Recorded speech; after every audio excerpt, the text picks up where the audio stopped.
Hello creatives, I'm Joanna Penn from thecreativepenn.com, and today I'm talking about how to find and work with a professional editor. So first of all, why work with a professional editor? Well, in my personal opinion, this is the best way to improve your writing because you can read all the books, you can watch all the videos, but unless you have somebody who is a professional working on your manuscript to make it better, it's very hard to learn from your mistakes because you can't see your own writing. Trust me, I know, I've written a lot of books now and I can look at something and I can't see the problems. Either you know that you have a problem because you're wondering what the hell to do with your story, or you might not know you have a problem, but you have a problem. It's like you don't know what you don't know. And when you work with a professional editor, someone who has seen hundreds, thousands of manuscripts, they pick up errors just so easily. And I know this because now I co-write Sweet Romance with my mum as Penny Appleton. And what's so interesting, because we co-write together, she does a lot of the story stuff and the first draft, and then I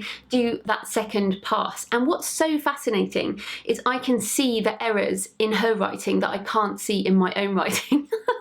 So I'm acting as an editor now and I really see the difference. Just obvious things like show not tell, which I've done other videos on, and it's just such a common issue. Even like I remember with my first novel, Stone of Fire, which I have here, one of the first things that I learned with writing fiction was punctuation. I still have problems with commas, but the punctuation aspects with dialogue are quite different. And if you only write non-fiction, you never really do that. So there are lots of things that an editor will help you with in your writing that are well worth paying a professional for, because as I said, they see so many manuscripts. It's like they can zero in on the problems super fast, and it's a really great way to improve your writing craft. So importantly, the editor should not be changing your book in a fundamental way.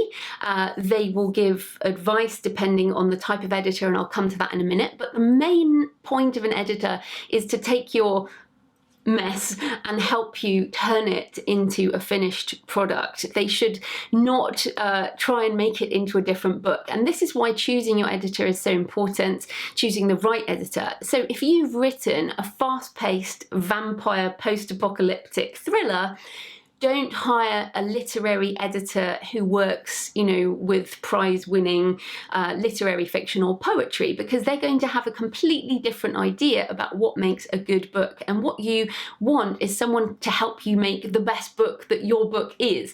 So for me, I have a different editor for my thrillers than I do for my romance, than I do for my non-fiction. So that is really important. And then just to address a very common question that new writers have, which is, what if they steal my manuscript? So new writers are very worried about emailing a manuscript out in case somebody steals it. So if the editor just suddenly publishes it under their name. Well, first of all, editors are professionals. They see a lot of manuscripts. And I've got to tell you, just to be honest, it's very unlikely that your manuscript in the form that it is when you send it to an editor is something that someone is going to immediately steal and publish. Definitely not. Also, editors and publishing professionals are professionals, so that's not what they do, and you can have a contract with them, and I suggest you do have a contract that helps with that type of thing. Now, copyright, not going to go into in too much detail, but you don't need to register copyright. It is yours when you create your book, your manuscript, but you can register copyright if you want to, if that makes you feel like you have more protection. So just Google register copyright in whatever country you're in, and there are different places for different countries. I also really recommend Helen Sedgwick's book, The Self-Publisher's Legal Handbook, which has a lot of stuff on intellectual property rights and copyright. So what are the different types of editor? And this is very important because some people just think, oh, there's one type of editor. But no, there are different types of editors depending on what you write. So first of all, there is a structural or developmental editor. And basically their job is they will read the manuscript and then they will give you notes. So I did this for my first novel, Stone of Fire. I didn't really know how to write a novel. I was on a course, I'd read all the books, but I wanted someone who would give me feedback on character, plot, development, pacing, and that's what developmental editors do. Structural editors for non-fiction can take a book, so say The Healthy Writer, and they can help you structure it in a way that makes the journey through the book the best for the reader. So certainly structural or developmental edits can be used for both fiction and non-fiction, and importantly the output or the deliverable is going to be a report of maybe 10 pages or whatever they say, which will give you notes on, structure or character, depending on your genre. Then again, depending on what you're writing, you might have a technical editor. So if you're writing a non-fiction book on a particular piece of software or some kind of engineering thing, you might have a technical editor who will go through and check your actual detail, technical detail in that specific area. And that can be very important if you're writing that kind of specialist book. Then there is the copy editor or the line editor, which is the classic red pen all over the manuscript edit. And that is the line edit, it's the grammar, sentence structure, there's a sense check there. Also, many of those editors will give you notes on larger issues. My line editor, for example, with one of my novels was like, yeah, this bit is not right, this doesn't fit with the flow of the story, maybe move it over here or whatever. So they will give you opinions and suggestions, but mainly their job at that level is line by line editing. And that's the edit that can freak you out when you're a new author. You'll be like, so I'll come back on how to react to edits in a minute. But then the final editor in the process, or part of the editing process, is a proofreader. So every time you go through an edit, you will make the changes to your manuscript, and the final pass is done by a proofreader. Now, I would never ever skip a proofreader. It's so important if you want to have a quality product, because the proofreader is the final word, the final pass through that to pick up the final typos or words that you've used in the wrong place, because every time you make changes, you're human, you're likely to make more errors. So that proofreader is super important. They're also a lot cheaper than a copy editor or a line editor.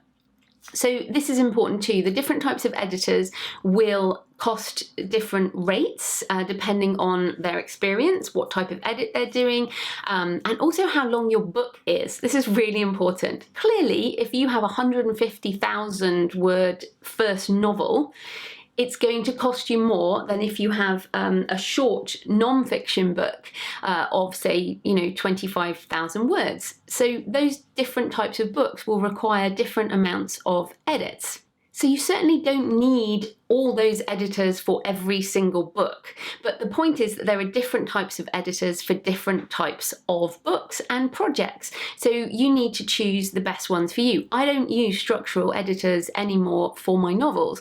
I'm pretty happy with my novel writing process, and I know how to do it now. I've written 17. So I can pretty much work out how to do that myself, but I still have line edits and I still have a separate proofreader, another pair of eyes on my work before I hit publish.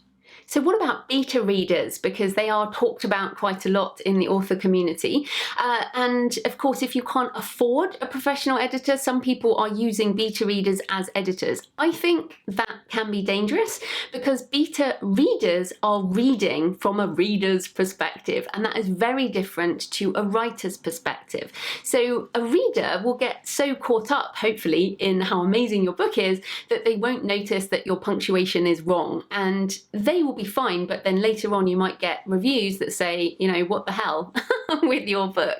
Or if you have readers who don't love your genre, they're going to criticize it, but they're not your target market. So beta readers can be used, I think, for when you want specific information from the reader about their response. So I use beta readers for my novels around cultural issues. So for example, with my dark fantasy novel Risen Gods, which I co-wrote with Jay Thorne, this is set in New Zealand and the main character is Maori, and the story is based on the Maori gods and the mythology that is around New Zealand. So what I wanted there was a culturally appropriate read. So I actually found a lovely guy, one of my readers who is urban Maori, and he read the book and gave me his opinion from his perspective, and just to check that I wasn't being culturally inappropriate. And of course, I've done this as well for a number of my other novels. Oh, I also had a volcanologist read this book because there's a lot of stuff about volcanoes and eruptions, because Risen Gods is set on the Pacific Rim of Fire and volcanoes are a big part of the story. With Destroyer of Worlds, I had an Indian reader read it because it's set mostly in India, and I wanted to make sure, again, that I got things culturally correct.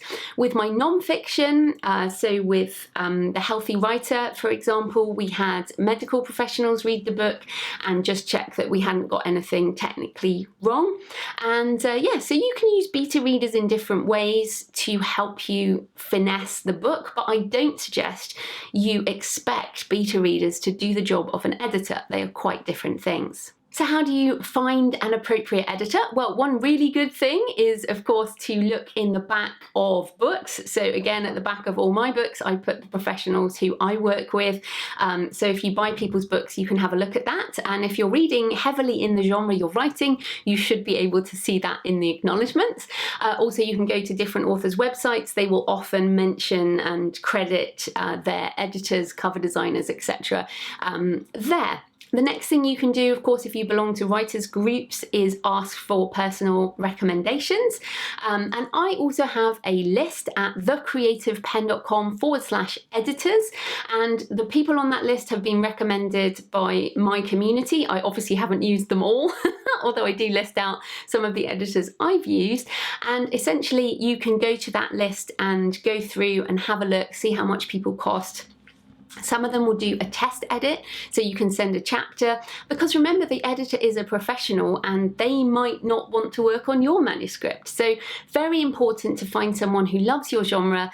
Make sure in advance you both know what type of edit you're expecting, that you've talked about cost, that you've talked about timing, because one very important thing is good editors are often booked up way in advance. So if you do have someone in mind, contact them early and make sure that you book them, and then make sure you have that book done on deadline and send it to them. And that will often be in the contract that you do with the professional editor. It will say the manuscript is due on this day and the edit will come back, say 3 weeks later, whatever you agree. So remember that the editor is a professional and you're a professional too. So make sure that you communicate, that you work out any questions that you have in advance. Sometimes an editor will do a Skype call or a phone call if you want, but pretty much everyone I've worked with mainly does it by email, and will, if you've got a copy edit or a line edit, you're going to get a Microsoft Word document in track changes with all the changes in, and I suggest you go through and actually work on those individually so you learn from the process. So that is important. And let's just talk briefly about the psychological aspect of getting that email. I do think that structural edits, beta readers and proofreading is not that painful, but the classic copy edit, line edit can be a bit of a knock to your writer's ego, because you should be sending the best book you can possibly do to the editor, and then you'll get it back and it should be covered in notes and things that will make it even better. And sometimes that can make you feel a little bit like knocked in the process. But remember, the editor's job, you are paying the editor to make your book better, to make it the best it can be. So really important, when you get that email from the editor with your changes, I would suggest don't read it before bed. Don't read it if you're tired or just feeling down in general. read it when you're rested, when you're ready. I certainly have left that email in my inbox for sort of a couple of days before opening it, and then take a deep breath. When you do get edits, you don't have to change everything the editor says, but again, you're paying them, so you are taking a professional's advice on your book.